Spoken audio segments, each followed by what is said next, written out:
Okay, welcome everybody. Tonight's program is brought to you by Save Ellis Island, Inc., the nonprofit partner of the National Park Service for the restoration and reuse of the 29 historic hospital buildings on Ellis Island's south side. To learn more about Save Ellis Island and the work we do, please visit www.saveellisisland.org. We are very excited this evening to have these three talented authors together with us and to talk about their fantastic book, When We Had Wings. Thank you for joining us. We have Ariel Lawhon, who is a critically acclaimed New York Times best-selling author of historical fiction. Her books have been translated into numerous languages and have been library reads, One Book, One Country, Indie Next, Costco, Amazon Spotlight, and Book of the Month Club selections. Kristina McMorris, who some of you I'm sure were here for last month, is a New York Times, USA Today, and Wall Street Journal best-selling author of 2 novellas and 7 historical novels, including Sold on a Monday, which sold over 1 million copies. The recipient of more than 20 national literary awards, she previously hosted weekly TV shows for Warner Brothers and an ABC affiliate, beginning at age 9 with an Emmy Award-winning program. Susan Meissner is a USA Today best-selling author of historical fiction with more than 750,000 books in print in 18 languages. She is an author, speaker, and writing workshop leader with a background in community journalism. Her novels include The Nature of Fragile Things, which received a star review in Publishers Weekly, The Last Year of the War, named to Real Simple Magazine's list of best books in 2019, and As Bright as Heaven, which also had a starred review in the Library Journal. We are delighted to have these 3 best-selling authors with us tonight to talk about their newly released collaborative work, When We Had Wings. The novel is based on the true and incredible experience of 3 nurses dubbed the Angels of Bataan in the Philippines in 1941. It's an eye-opening tale. Thank you. Thanks for having us. Yes, we're so happy to be here. Thank you so much. And Susan and I are together. Yes. Yeah, we're all together earlier today, and we are going to be parting ways again, but it's our pleasure to be visiting with you tonight. And we have a lot of really fun things to share with you, sobering things to share with you too. And we're going to show you some pictures in a little bit. I think we're going to start out with Kristina telling you a little bit about the book.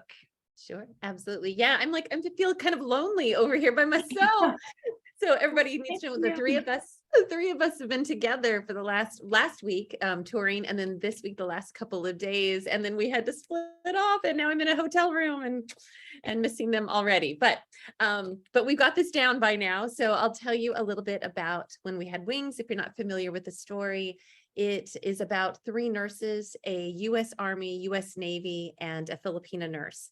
And they become fast friends in Manila in 1941. They think they have a dream assignment because it is just paradise there until the day after Pearl Harbor is attacked. The Japanese Imperial forces attack and invade soon after the Philippines.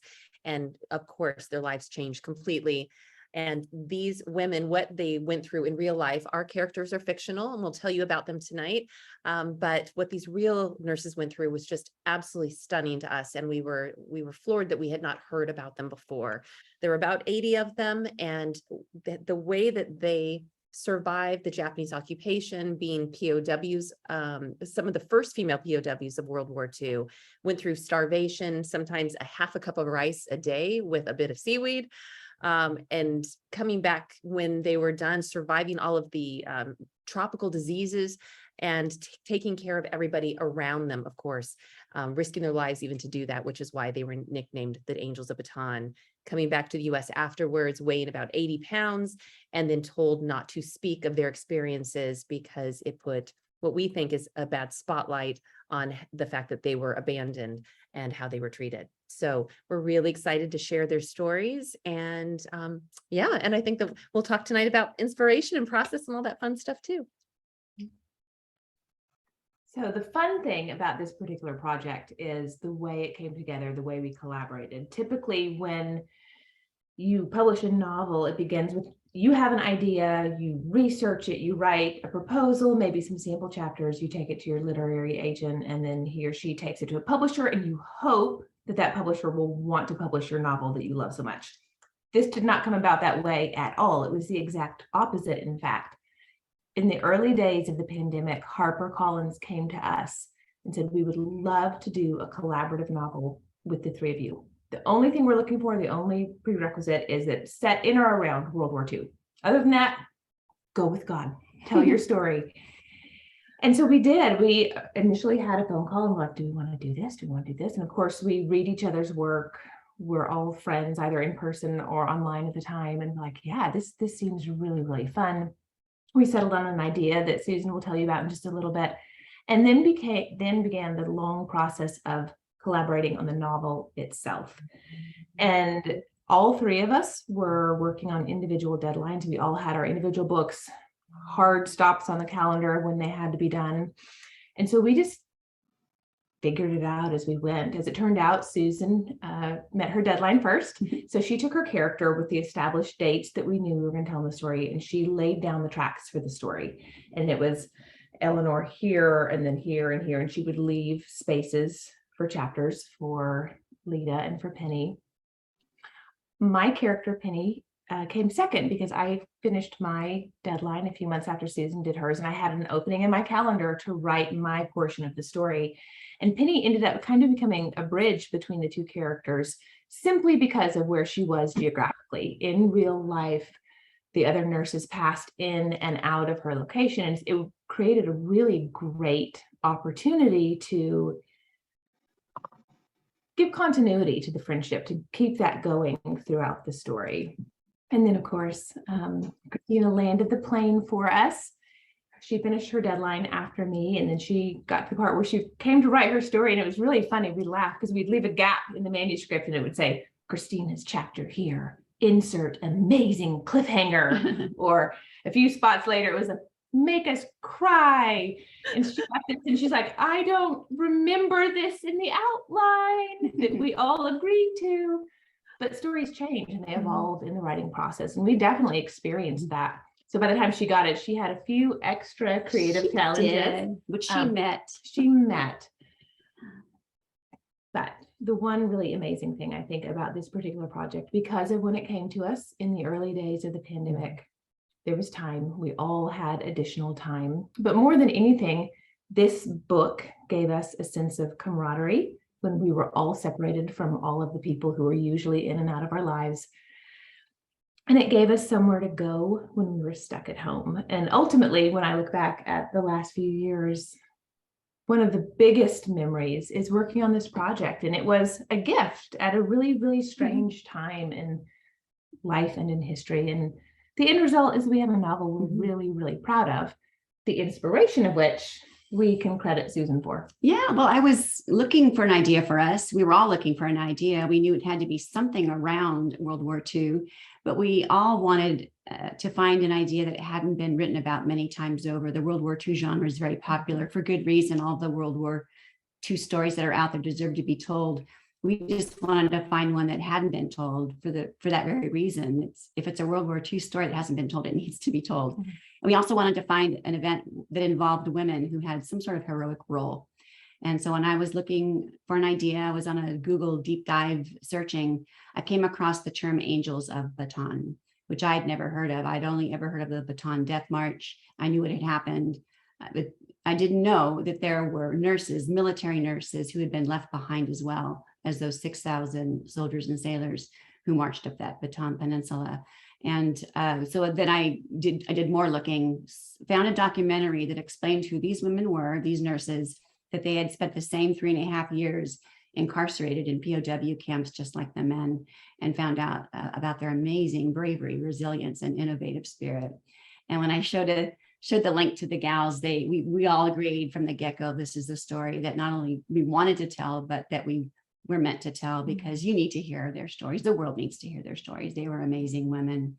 So I have some PowerPoint slides I'm going to show you. So I'm just going to toggle over to my screen. If you can just bear with me for just 1 second. There aren't a lot of pictures of what happened during those, well, because the islands were occupied. So there were times when we just didn't, there was no way to photograph what was happening. So the photographs we have, some of them aren't that great. They're a little pixelated. I apologize for the quality and the clarity, but these are the real women, the real pictures. This first picture here is probably the best picture we have of these women. And if the pictures of us are blocking your view, you can just pick up that little sidebar of photos and just move it across your screen if you want. But these are the Army nurses the day they were released. And this picture is very popular. You see it on many different websites that talk about the Angels of Bataan. And I love this photo for a lot of reasons, mainly because it shows them on the day they were released. All right, so it's not advancing. My apologies, everyone. Yeah, it's not responding. Okay, 1 second. I'm going to stop sharing. I'm going to click on a different screen to make sure. Let me try this one here. That's when you just did. Yeah, no, I did this one over here, I believe, right? No, you did. Yeah. There we go. Awesome. Okay, so Manila, the Philippines, it's an archipelago in the Pacific Ocean, bounded by the South China Sea. It's 8,000 miles from where we are here in the United States. It's 5,000 miles due west of Hawaii, and it is beautiful. It was a paradise assignment. Anybody who got stationed here, Army, Navy, Marine Corps, they loved coming here because it was so beautiful. And even though it was far from home, they had all the comforts of home and more. It was a place of wonderful culture, food, beauty all around you, oceans out every window to look at. And so it was an assignment that most people would love to have. And all of our nurses come to these islands early in 1941. Lita, who is Kristina's character, she lives there, but Penny and Eleanor, they come to the islands early in 1941 and to this beautiful location. The picture on the right is Manila Harbor. It was an active harbor. There's lots of Navy installations, Army installations. The Philippines were a US territory back then, just like Hawaii. And they had 2 large hospitals. One was a little bit larger. The Army hospital on the mainland in Manila was Sternberg Hospital, which is where Eleanor's friends worked. Penny and Lita worked in Manila at the Sternberg Hospital. And Eleanor, my character, worked on the Cavite Peninsula. And I have a picture of there was this picture for you. This is how I envision Eleanor on the right. These are Navy nurses in Navy uniform that were circa 1940. So she would have worn something like this as a naval uniform. And the picture on the right is the Canyasao Naval Hospital on Cavite Naval Yard. Eleanor is a 22-year-old nurse. She's an RN in Minneapolis. She's a Minnesota dairy farmer's daughter. And she comes to the Philippines with a broken heart. She joins the Navy Nurse Corps, having never seen the ocean. Because she has a broken heart, she really wants to kind of reinvent herself and get as far away from the broken pieces of her life as she can. And she's about as far away as you can get in Manila. And here's where she goes to. Cavite Naval Yard is on a tiny little spit of land. If you can see Manila on the screen there on the right, and just kind of just go to the left a little bit, and at like 7 o'clock on the clock, Cavite is, you can see it there. That's where the naval base was and the naval hospital. Quite a bit smaller than where the Army nurses were. There are only about a dozen Navy nurses compared to about 66 Army nurses. And then there are 25 or so Filipina RN cohorts. So this is the base where she was stationed. That little spit of land that you see above our pictures right there, that is Cavite Peninsula and the naval base. If you haven't seen a map of the Philippines before, I just want to point out a couple of things before I move on. If you look to the left, that is the Bataan Peninsula. So you might have heard of the Bataan Death March. This is what the march was, is they marched up that peninsula to prison camps. And that little tiny island just south of Bataan in the middle of the water there, that's Corregidor. You might have heard of that as well. That is where the Americans and the Filipina militia made their last stand. And it is where they lost that. They lost to the Japanese forces. They had to retreat. You might have also heard that General MacArthur left and said, I will return. I think he's famous for saying, I will return. He knew he was leaving troops behind. He knew he was also leaving these nurses, female military women, nurses behind as well, and which makes them really the first uniformed women prisoners of war, because at that time women did not have combat roles, and so their position in history is rather unique, and certainly another reason why they deserve to be remembered. Now, what happened after Pearl Harbor is because the Philippines are across the international date line. It's December 8th for them, but it's only hours after what we know happened at Pearl Harbor. And after the bombing there, the Japanese Zeros were already on their way to the Philippines, and they did the exact same thing, except they kept bombing it. They didn't bomb the Philippines to sink any ships or submarines like they did. They just wanted to sink the fleet at Pearl. Here, they wanted to occupy. It was a very strategic location, and so they bombed and they bombed and they bombed, and it went on for days. This is Cavite Naval Yard, where Eleanor was stationed. It's in flames, but within a period of days, there wasn't really nothing left of Cavite Naval Yard. They were evacuated out. She ended up in Manila at an old college, just as a place to be evacuated to, because all of Manila was being bombed too. There are very few safe places to be during this time of bombing. For a while, Eleanor and the other Navy nurses, who were real, Eleanor is fictional, were in Manila at a university that you'll hear more about. It was a very large internment camp where many, many people were forced to live in dire circumstances. But in 1943, in May of 1943, the Navy nurses were sent to a different POW camp in the jungle, pretty much in the middle of nowhere. This is a picture of the Los Baños. It was an agricultural school in its life before the war, but during the war, it was a prisoner of war camp. And the nurses went there to run its hospital. And for a while, nobody knew where they were. It was a little bit of a scary time because they didn't even know that no one knew where they were. But they found out later that really the American military did not know where those Navy nurses were, only that they'd been transferred. And so there's quite a few chapters, which is why we had to pivot Kristina's so much, as we didn't know when we plotted the book that this is where those Navy nurses went. So it made their experience very different than the Army nurses. And some truly amazing heroics happened at this camp that you'll read about in the book. Now, this is the day the Navy nurses were rescued. They were rescued after the Army nurses. The Army nurses were rescued in January. This is February for the Navy nurses. And the woman you see there on the right with the sunglasses, her name is Dorothy Still. It was her memoir and a biography written about her that I referred to the most during my writing, because sadly, all of these women, these remarkable women, they've all passed from us. The last one died in 2013. So all that we have left of them are their literary remains. There's a wonderful nonfiction book that we read that had a lot of wonderful information, and then a few nuggets like memoirs and biographies that we could read to find out more about them. What I love about this picture is here's Dorothy Still. She's sick. She has dry beriberi, which I hear is very painful. And she's on an Amtrak. It's a tracked vehicle. And they're escaping under gunfire the Los Baños camp. They're being liberated by guerrilla fighters and the U.S. Army. And what is she doing on that truck as they're leaving? She's nursing a sick soldier, which is what these women did the whole time of their incarceration. For 3.5 years, they nursed people with practically nothing, and they did it with such grace and resiliency. They're truly amazing. This is the last picture I'm going to show you before I move the baton over. These are the nurses after their rescue. You can see how terribly thin they are. The woman on the left there with a kerchief on her head, that is their, I guess you could say the officer in charge. That is Laura Cobb. She is remembered as being a very gifted, wonderful leader. All the nurses looked up to her. She's a hero in my book. And if I had to write another book about these women, it would be the story of Laura Cobb. This is a rear admiral thanking the women for their service after the rescue. And after he thanks them, he invites them to his Quonset hut to have a steak dinner, which none of them could eat because they were so malnourished. It just makes me laugh that he thought that maybe a steak dinner was a good idea. So I'm going to pass the baton now over to Kristina, who's going to tell you about Lita, her character. Absolutely. So I'm so excited to introduce you to Lita.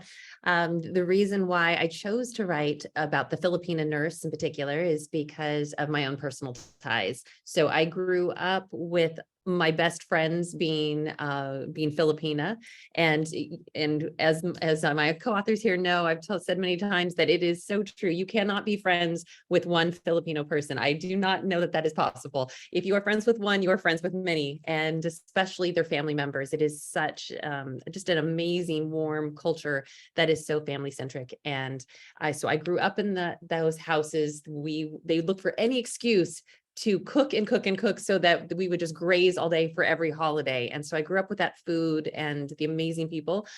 Lita then is named after the mother of my best friend growing up, who is still like an auntie to me. So her name is Angelita. She goes by Lita. So that is the name that I borrowed. And Angerine, my good friend, who's still my good friend, and who I relied on as I wrote the book, actually, my sections, to make sure that the language was right, the food was right, etc. Her last name is De Los Santos. And so you'll see that name in the story significantly as well. About Lita, she is a 22-year-old mestiza, which is another word for, back then at that time period, would be considered a half-breed.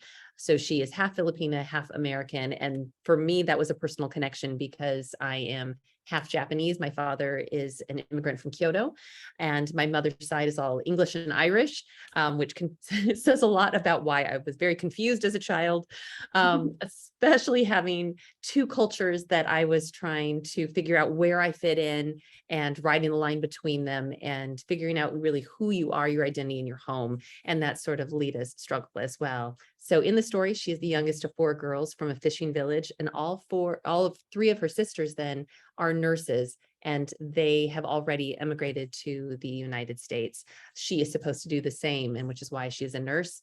And I'll explain why in the next slide about why they are all nurses. So as far as the history of Filipino nurses goes, we were, all 3 of us, very surprised that we did not realize this before somehow. But after the US colonized the Philippines, took control, they really started teaching people how to be nurses, men and women, and it became a channel for immigration to the States. So it was stunning to me that, and not surprising with the culture, when you realize, oh my gosh, this fits perfectly. They're such caring, nurturing people. And, but I was surprised that I did not realize before that even my friend Angie's, her aunts, when I asked her about the nurses, she says, oh yes, this aunt, this aunt, this aunt, this cousin, this cousin. She listed off more than a dozen. And all in her family that are all nurses, and it fits perfectly with the culture. It's so beautiful. With this next slide here, then I'll share. Oh, are we going to the next slide? You do not see it? There we go. Now I can. Right. So this is a picture of Manila, and you can see that there is not much left. So this is one of the few aerial shots of the bombardment that happened there, that you can see what happened to this city is just horrible, and how it was raised here. And incredibly, it was as damaged and bombed as Berlin and Warsaw. So this gives you an idea of the kind of damage that was done to what was supposed to be a paradise assignment. Okay. Did he click to the next one? I do. It's there there. we go. Just a little bit of a delay. No problem. Okay. That's our international delay, all the way I from guess so. one state, California, to another. So this is the old Bilibid prison then that you will see as you're reading the story. Now you'll have a visual of it. I describe it as kind of laid out like a clock, and Ariel pointed out, which is so perfect. Yes, in so many ways, actually, it's appropriate that it is a reminder of the Hunger Games. So this was known to be one of the most notorious prisons there, horrible treatment, and that was before the war. So during the war, they did house service members there, the Allies, POWs, and I don't want to give too much away, but there are a number of characters that are held there as well. Here we go. So Yeah. there are also guerrilla fighters that are mentioned in the story. Obviously, these are Filipino insurgents, and they fought a fierce war in the jungles alongside very often with US service members. So they were incredible. When I mentioned to my friend Angie about the guerrillas, she said, oh yeah, one of my uncles was one of those guerrilla fighters during World War II. So it's pretty incredible what these people did. Can't imagine they would have won it without their help. One of the other things that really surprised us, once again, how did we not hear about this? How did we not hear about this just even in high school textbooks, unless we just were not paying attention maybe. But the Manila massacre was something that I was stunned to learn about. In short, it is toward the end of the war at this point. The Japanese know that they are losing. A commander orders them all to the Japanese troops to evacuate. There is a group of them that decided they were not going to go down easily. And instead, they went on a revenge rampage. They started killing everyone within Manila that they could find, bayoneting them. It's just horrific circumstances, men, women, children, indiscriminately. And in the span of about 10 days, estimates guess that at least 100,000 people were murdered. There are numbers that go as high as 500,000. So I don't think there's any real way to know, but just know that it was absolutely horrific what happened. And thankfully it ended. But that was one of those things that we did absolutely need to include, not in graphic detail, but definitely in the story so that people know that it happened if you hadn't heard of it before. Move on to Penny now. Penny, oh, I love Penny. Penny is a 27-year-old U.S. Army nurse, and I got the Army nurse. I wanted her for several reasons. The first of which is that my grandfather served in World War II as a lieutenant colonel. My father served during Vietnam in the U.S. Army as military police. So I have a lot of respect for the U.S. Army, for the service members, for what they've done over the years. And I made Penny a Texan. Also for a specific reason. I am married to a Texan. My parents are Texans. 2 of my 4 boys are Texans. I'm very fluent in the language. You could say they are a species unto themselves. And I happen to be very fond of the species. But Penny is a nurse. She has been trained as a nurse, and she has suffered a really horrible tragedy in her personal life. And she joins the Army as a way of escape. She's going to go somewhere and she's going to lick her wounds until she feels better. And she gets stationed in Manila. And as Kristina mentioned earlier, it's a paradise assignment. She's so excited until she's not. Overnight, these women went from treating sunburns and splinters to serving under combat conditions. When the Japanese attacked the Philippines, the Army nurses were evacuated. Half of them went to the Bataan Peninsula, where Susan showed you earlier, and the other half went to Corregidor, that island in the middle of Manila Bay. But it was more than an island. It was a fortress. And these tunnels here, they're called the Malinta tunnels, and they were a warren of 80 plus tunnels, I believe, underneath this mountain of stone. And this is where these women lived for 4 months in these tunnels, nursing. They would see daylight for 1 or 2 hours a day if they were lucky. And as they were down there, the Japanese were continually bombarding the island. They were bombing it. So all day, every day, they heard the boom and rattle of bombs falling on top of the stone fortress. And of course, there were men out there defending the island. And all day, every day, these men were being brought in to the surgical wards. And then, of course, the recovery wards. This picture you see here is one of the hospital wards inside the tunnels. And by the end of their time on Corregidor, these beds were stacked triple-decker, 3 high, with recovering soldiers. This photo is fascinating to me. This was a Japanese propaganda photo when the Japanese finally took control of Corregidor Island and they assembled all the nurses together in this room. They plucked 10 of them and they made them go outside for this photo, and they were trying to force them to smile and look happy. And the Japanese used this photo for 2 reasons. The first of which was propaganda, like, hey, look at these women. They're fine. They're healthy. They're taken care of. The other thing they did is they sent it to General MacArthur, sort of as a, we have your girls. What are you going to do about it? After 4 months on Corregidor, once the Japanese took control, the Army and Filipina nurses were separated at that point. The Army nurses were sent to Santo Tomas University. It became a civilian internment camp, but originally it was a Dominican university. And you can see how beautiful it is. It was 6 city blocks wide, 6 city blocks long. This building in the picture is what they call Main Building. It focuses fairly heavily in Penny's section of the book. And of course, once the Japanese took control of this university, they put barbed wire on top of that fence and they shut it down. And what they did is they went through Manila and they rounded up every foreign civilian and they put them in this camp. And that is where the Army nurses were stationed for roughly 3 years, really, of their time at war. This photo is on the day, no, sorry, it's on the day they were sent back to the United States. And you'll notice they're very thin. You can see their cheekbones, they're ill. They have been malnourished for years, but they're all wearing brand new uniforms. And that is because the US military shipped in new pressed uniforms with shiny buttons because they did not want these women going home looking ill or ragged or showing signs of what they had endured. And the really shocking thing to me is after they left the Philippines, they were flown to Hawaii and put on what we call the lipstick and curlers tour. They were taken shopping for new clothes and, oh, here's a brand new leather suitcase. So when you get off the plane at home, you don't look like a POW. And as if a hairdresser and lipstick was the thing that they missed or wanted during their time away. So for a number of weeks, they were all kind of trotted out to the press and to the media and in general said, oh, look, our girls are back and they're so glad to have makeup again and they're so glad to be able to go shopping.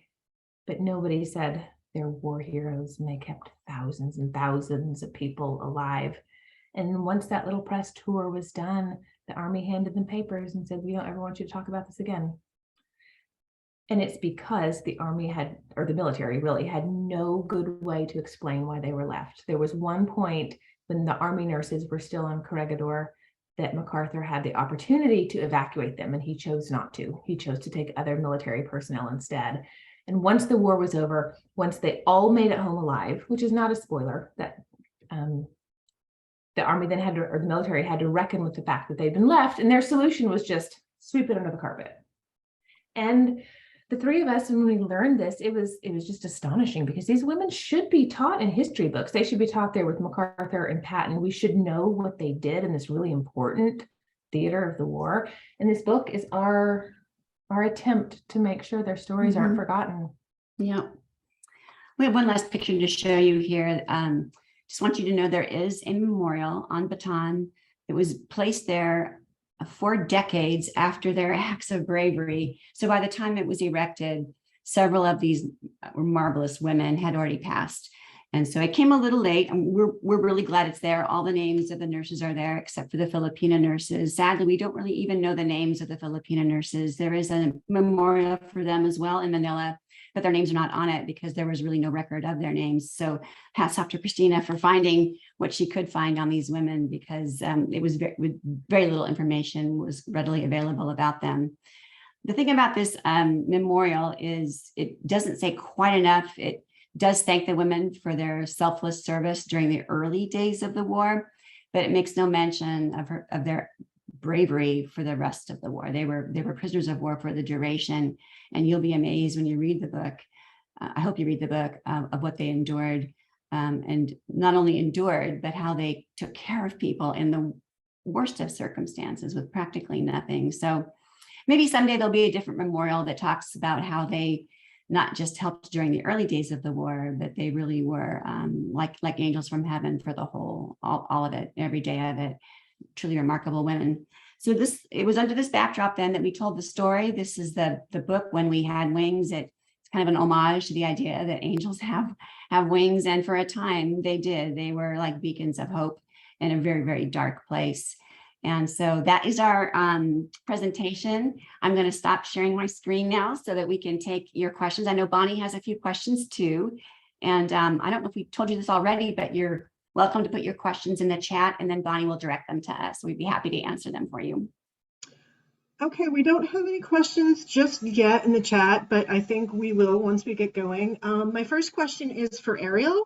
And I mean, you guys talked a lot about the writing process and how you did it, but as an individual, how is writing a novel as part of a trio of authors different than writing on your own? It's fantastic. There's so much less pressure, and you are only responsible for a third of the story. Obviously, the time commitment is less, the overall heavy lifting is less. And on the flip side, when you write a novel by yourself, you are in total control of everything. And when you write a collaboration, you surrender part of that. And it ends up being a really good thing because other eyes, other viewpoints, other ideas are impacting the story. So in that give and take, you end up with an entirely different book than you would have perhaps written on your own. True. And the process of that, learning that for the first time, I think I can speak for all of us and say it was really fun and challenging in a really good creative way. Like we had to apply some problem solving skills that we didn't otherwise. There were things that we had to navigate, and I think it made us better writers. Yeah, I think I totally it made agree. us better storytellers. So, Susan, you said that you kind of came up with the initial idea. Did you divide up the research, or did you all share the materials that were available? Because I know from what you've said that there wasn't a lot available on this little known but important aspect of the war. Right. Well, we have to give kudos to Elizabeth M. Norman. She wrote the book, We Band of Angels, which was published in 1999. She is a college professor and an RN herself. And she undertook the project of telling the story, the first one to take this project and tell it in its entirety. And when she wrote her book in 1999, 21 of these remarkable women were still living, and she interviewed them. And this might have been the first time these women spoke about their experiences, because for all those many decades, they did keep quiet about what they experienced. But when she interviewed them, they finally shared the truth. So her book is amazing. It's wonderful. I highly recommend, if you're interested at all in the true story of these women, that you read We Band of Angels by Elizabeth Norman. That book was like our Bible. We refer to it over and over again. And because it's so well written, it's so well cited, all of her endnotes in the back could send us to different places to get more information. And for me, with Dorothy Steele, that picture I showed of the Navy nurse with the sunglasses, a biography had been written about her. And she also wrote her own memoir. So she's only one of the Navy nurses, but pretty much every Navy nurse experienced what she experienced. And so I'm so grateful to her. She's gone from this world. She died almost 20 years ago. But I'm so glad she wrote down what her experience was like so that I could find it, so that I could then fictionalize it, and so that you would be able to read it and know what they did. So we have some questions from the audience. I'm going to put this one for Kristina. And Sally wants to know, was this the first time you've each collaborated, or have you done that before? That's a good question. So for me, I'm trying to remember about the other guys will go ahead and answer this question for themselves. For me, I had collaborated before, but in a completely different way. So this was the first time that I've collaborated in creating a novel with other authors, and especially with three of us. I had done 2 anthologies before.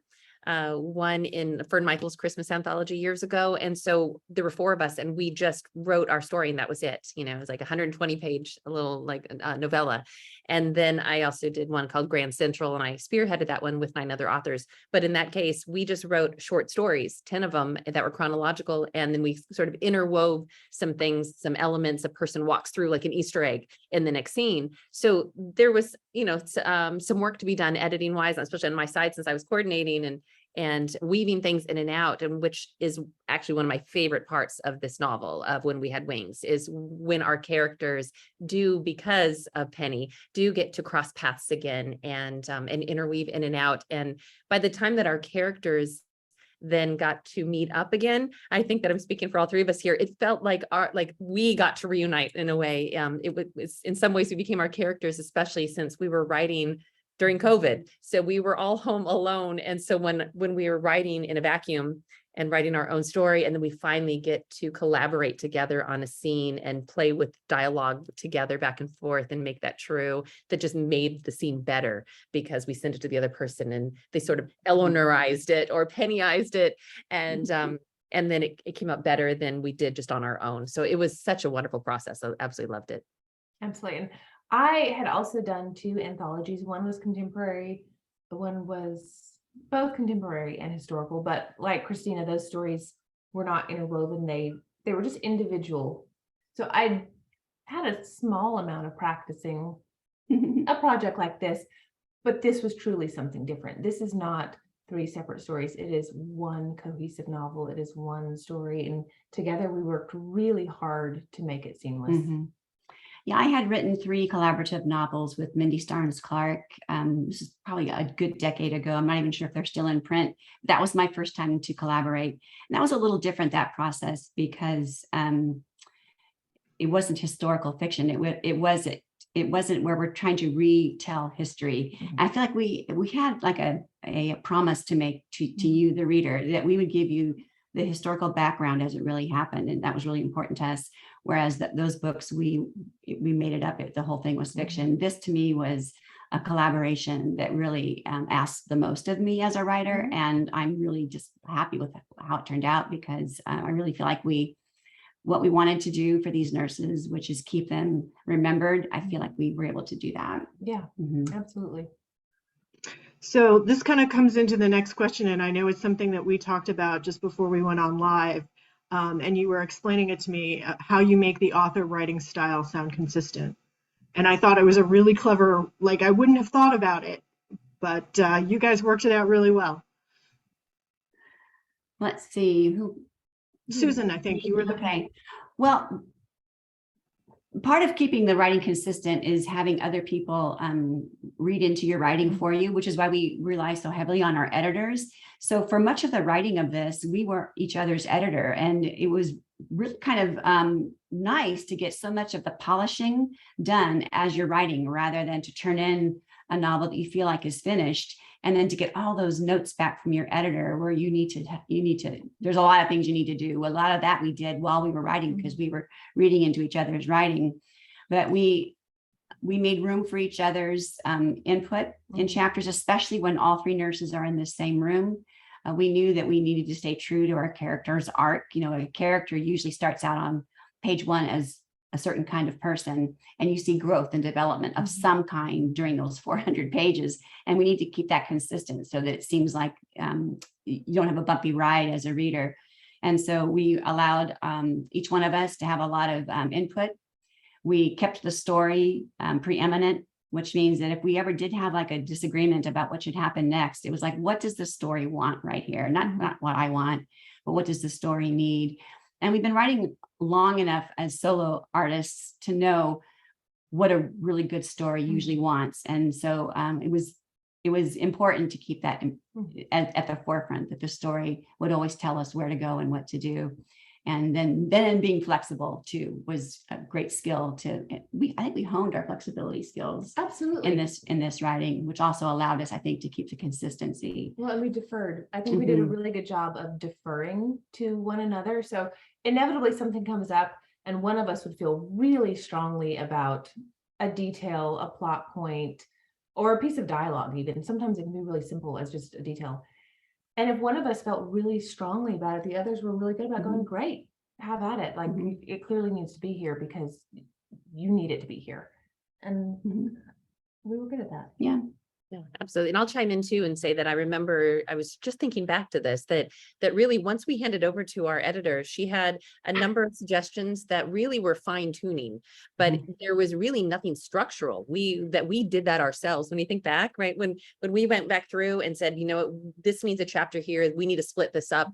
Anything that was major, we did on our own, which is pretty amazing when you think back that we were doing this from 3 different parts of the country and not even meeting in person and Zooming and texting and rearranging a whole book just on our own, which is really fun. And that's the benefit of having a lot of experience between us. 30 books between us, most of which are Susan's. You could add all of my books and all of Kristina's books and not come up with half of what Susan has written. But between us, we had a lot of years of experience and editorial skill, and we were able to apply that to this really consistently.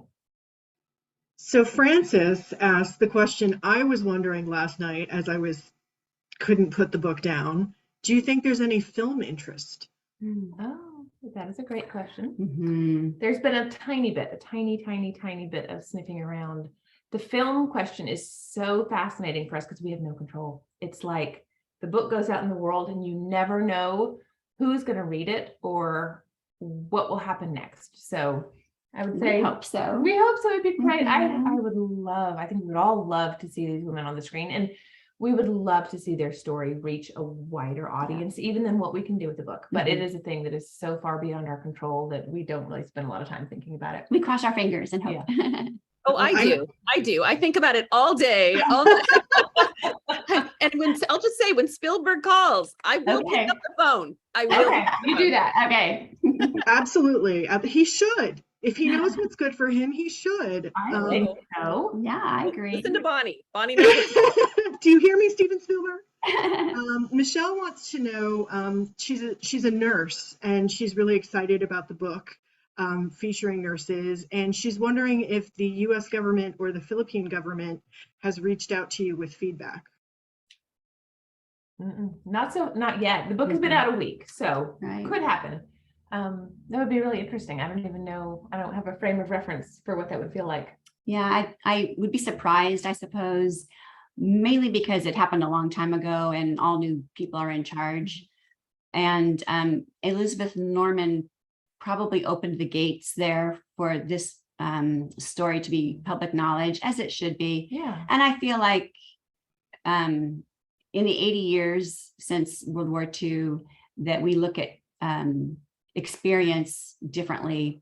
I don't think anybody, unless you have been privileged with classified information, is being asked not to tell your story. I think we know now that part of recovery from trauma is being able to tell your story. All of these women had PTSD. I think Dorothy Still in her memoir wrote, or maybe it was quoted in an article with her, that she said, we probably all had PTSD. They didn't have a name for it then, but it was the same thing that we see being experienced now by soldiers and sailors who come home from the Middle East. It's PTSD, and not being able to talk about it was probably the worst thing. Yeah. And so I don't think the military does that anymore, to tell you not to talk about it unless it's classified. And under that case, they probably arrange for counseling for you so that you do have someone you can talk to that can handle hearing classified information.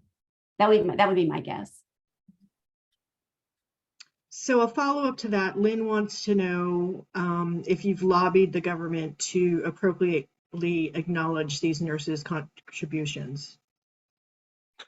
No, we have not. But if you read We Band of Angels by Elizabeth Norman, you will see how many of the nurses were posthumously honored with specific medals. Maud Davison is a nurse. You'll see her name throughout the novel. And she had the opportunity after the war to receive the Medal of Honor. And shockingly, MacArthur was the one who vetoed it. It got all the way to the highest levels. And he was like, yeah, I don't think they really contributed enough to receive that medal. And it is appalling. Like, he left them there. They endured everything they did because of his decision. And at the end, he was like, yeah, no, not big enough contribution. Posthumously, it was awarded. Mm-hmm. So Elizabeth Norman really is the person who should get all the credit for bringing their story to light and really championing their cause to the government. And she did a lot of really good work. I think individually they were recognized, like all the Navy nurses received Bronze Stars. So individually, I think they were honored, but the fact that their story is not well known tells me that there's more to that than just having a Bronze Star that you can pass down to your grandchildren and great grandchildren. I feel like because people don't know their story, no one knows what bravery gave them that Bronze Star, except for their families. And that, I think that's the real tragedy here, is that not enough people know, and they should. If you look at other acts of bravery, when you think about the things that happened in the European theater and the bravery that you see there, and names that perhaps are more well known because they were given the light that needed to be shown on what they did. That hasn't happened for these nurses, right. And maybe perhaps Elizabeth's book did that, shine the light. I hope our book will. I think it will. Maybe it turns the light up a little bit. Yeah, hopefully. Yeah, brightens up the room with it. I think one of the things I really loved about I'm loving about the book is it makes me realize I could live to be 500 years old and never learn enough about World War II and all the things that happened to people in that war. And it was also interesting because my great uncle served in the Philippines. Oh, wow. And I just, I've got these pictures of great Uncle Joe and palm trees and never kind of thought about it until I was reading the novel. So kudos for really not only bringing their stories to light, but making us all kind of stop and think. Christine, I have a question for you. The timing of the writing of the book during COVID highlights how important nurses are. Was this intentional? You know, it wasn't at first, and we'll see if the gals disagree with me here or not, but what I remember is that Susan found that story when she did a deep dive and found this amazing documentary that was very brief, by the way, and inspired the whole book.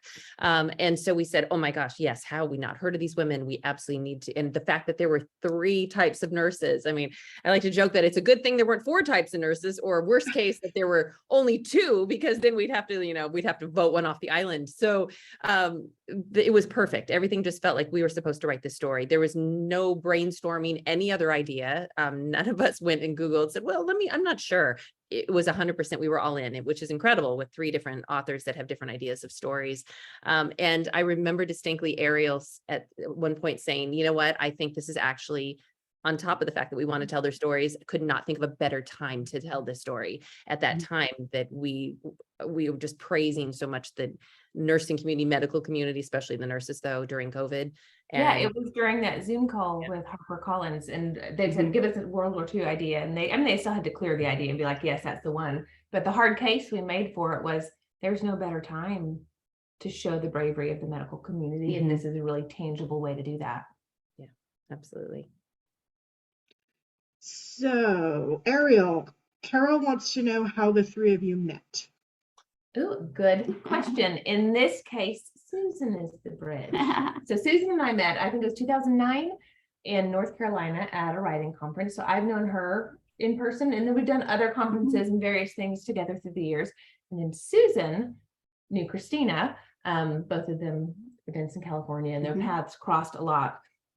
Kristina and I had never actually met in person. Last Monday, I picked them up at the airport in Nashville. I was like, oh, this is the first time I've ever actually met you in person.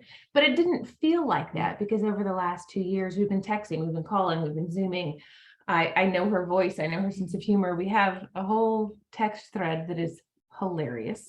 Can never be published, but it's hilarious. None of you will ever see that text thread. It dies with us. It is not included in our papers. So yeah, we met through Susan, really. Okay, questions are coming fast and furious. This one is really interesting. Sorry, I scrolled and I shouldn't have scrolled. They're good questions. I'm kind of watching. Yeah, great questions. Oh my God, which ones do you have to pick? They're great. Okay, so we've got Beth's question here. Do we know why MacArthur left them behind? Yes, we do. I will answer that just because I happen to know. Well, it was specific to the Army nurses, but at that point, all of the Army nurses were on Corregidor. They'd been brought in from the Bataan Peninsula, and about 2 months before the Japanese took Corregidor Island, MacArthur left, and shortly after he left, there was a seaplane. There were 2 seaplanes that came in, and between them, there were room for 100 evacuees off of Corregidor Island. And obviously, the logical thing, women and children first. And that was not the choice he made. There were some very strategic, or people he felt were strategic military personnel on the island that he felt would benefit the war effort if they were not there. And then he also had some older officers, and he made a very strategic choice that he felt was best for the war, certainly not necessarily what was best for these women. And he left knowing that the Philippines would fall, knowing that they would be taken captive. And it is, it's an impossible choice. And fiction, that's what fiction is, really. It's a series of impossible choices you give your characters. And this very real man made an impossible decision. Yeah. And the scary thing is that he also knew that the nation, the Empire of Japan, had not ratified the Geneva Convention. All the other nations had, they had not. So there was nothing binding them to, to the rules of engagement. And there are a lot of things that the Geneva Convention specified, like you can't make anybody sleep out in the open. You just can't. Well, that was the first thing they did to the Navy nurses, is had them sleep outside, and you had to feed them, and you can't make them build their own incarceration cells. You can't do that. And so there are a lot of little things that seem, innocuous just on paper, but you can't do that to a POW. but they hadn't ratified the convention. And We're not held to it. yeah, and MacArthur he knew that they hadn't ratified it, so he had to know that their experience was going to be terrible if they stayed. This is a really interesting question. My mother and her sister were in St. Luke's Hospital in Manila. There was a story I had heard that in the last days of the war, the Japanese occupiers of the hospital were told to kill all the Filipino nurses and doctors. It was through the humanity of the Japanese head doctor that he refused. He apparently was later disgraced. In your research, have you ever heard of such an incident? I'll chime in on this one because I don't know of this specific one. It is definitely, we mentioned in the story at times that people were executed at hospitals. It was just horrific, especially during the Manila massacre. I've not heard of this specific incident, but I will explain that from what I understand, and it is mentioned in the story that I haven't mentioned yet, is that the Filipinos were viewed by the Japanese in general as worse than the Americans in the way that they were fellow Asians that were traitors. So in that way, kind of a traitor to their own kind. So seen as, as definitely people that they did not respect in that way. And so that does not surprise me at all that happened, sadly. Okay.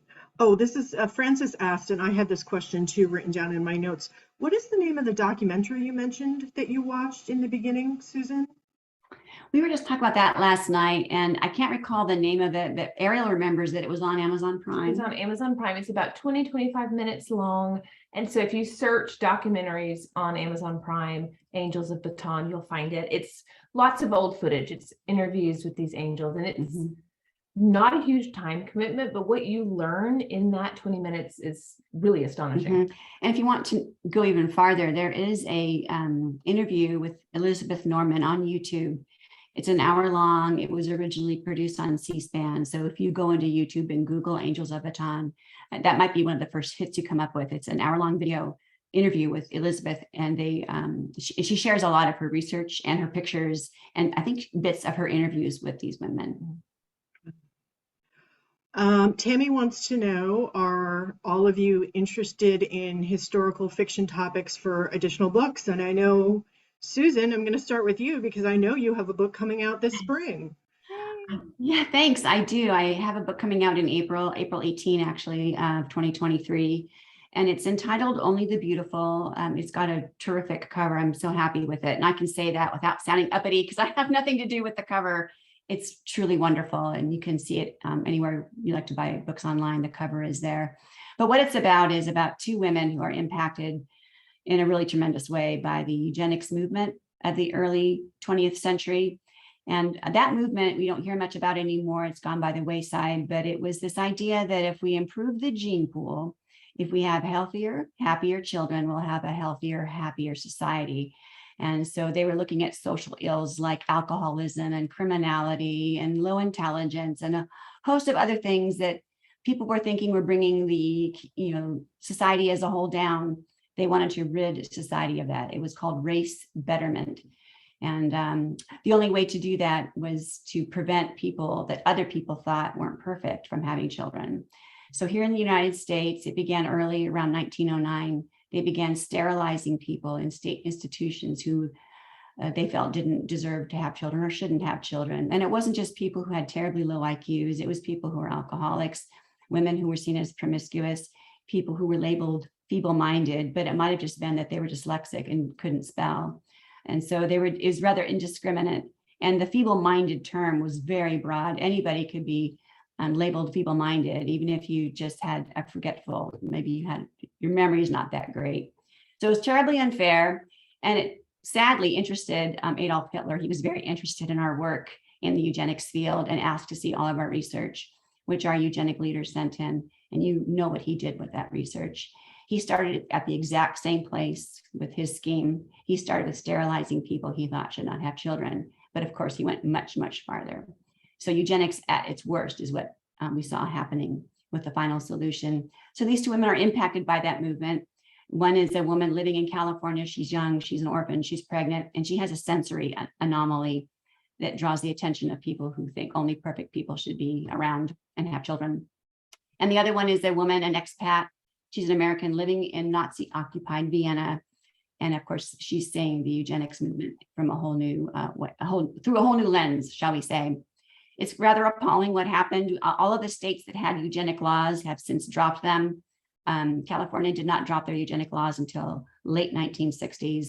And it wasn't until the 1990s that the governor, then Gray Davis, issued an apology to all of those who were forcibly sterilized during the years that the eugenic laws were in place. If the story, though, is infused with hope, I promise you, it's not a all. It always is with you, Susan. It always is. I promise you, when you close the book, you'll feel satisfied with how I tie things up. I don't want you to feel like it's too sad of a book to read. I'm really happy with the way it turned out. It comes out in April. And the eugenics movement impacted Ellis Island. It definitely and healthcare in our beloved hospital. So I think you're going to have to come back in the spring with this book. I think I should. Yes, I think I should. I'm going to give this one last question, and then we'll wrap up. Do the three of you want to or have plans to collaborate on another book? Kristina, do you want to answer first? Never, never, never. Can you tell that we, just because it's been no fun whatsoever, we have not enjoyed any minute, especially the touring. Oh my gosh. Okay, the touring alone, we've all decided that touring is just going to be so boring now by ourselves. Yes. Oh my goodness, it's been so much fun. So yes, of course, we are absolutely open to that idea. Right now, we have the best problem to have, which is that the three of us are all on our own deadlines. We're back to back to the real work, and having to work on getting to work. Sorry, editors. We get to work on our solo books, and we all have a lot of projects in the works and irons in the fire. So for a while, that's going to be our focus. Yeah. All right, great. Well, thank you again on behalf of everyone at Save Ellis Island. Thank you, Ariel, Kristina, and Susan for participating in this event today. Autographed copies of the book, When We Had Wings, which you should absolutely 110% read, are available on Save Ellis Island's website, www.saveellisisland.org. And the story does actually have a connection to Ellis Island in the fact that the south side of Ellis Island, where we give our tours, was a World War II hospital as well. That's part of the story we tell in the Hard Hat tour. I think the nurses in the Philippines would have given anything to have had the kind of conditions. I think if they went into it now, as it is, it would still be better than what they dealt with in the Philippines. But so it's definitely a great tour to check out if you haven't. Our next event is November 17th. At 7 p.m. with Reese Bowen and Claire Broyles, who are going to talk to us about their novel, Wild Irish Rose. It's actually part of a series I have been reading since the beginning, so I'm so excited. You can also check out some of our past author events on our website. There's a section of our website that has past events. You can also still order some of those titles as well, and all proceeds benefit Ellis Island. Visit www.saveellisisland.org to become a member, learn about the restoration work being done and ways you can donate to help save this national icon and preserve our history for future generations. Guided tours, as I mentioned, are available of the abandoned Ellis Island Hospital Complex, and tour schedules and further details about that are on our website. Thanks so much, everybody. It was a great program tonight. Great. Thanks for having us. Lots of compliments in the chat. Lovely. Thank you so much. Thank you. All right. Good night. Bye. Good luck with the rest of the book tour. Thank you.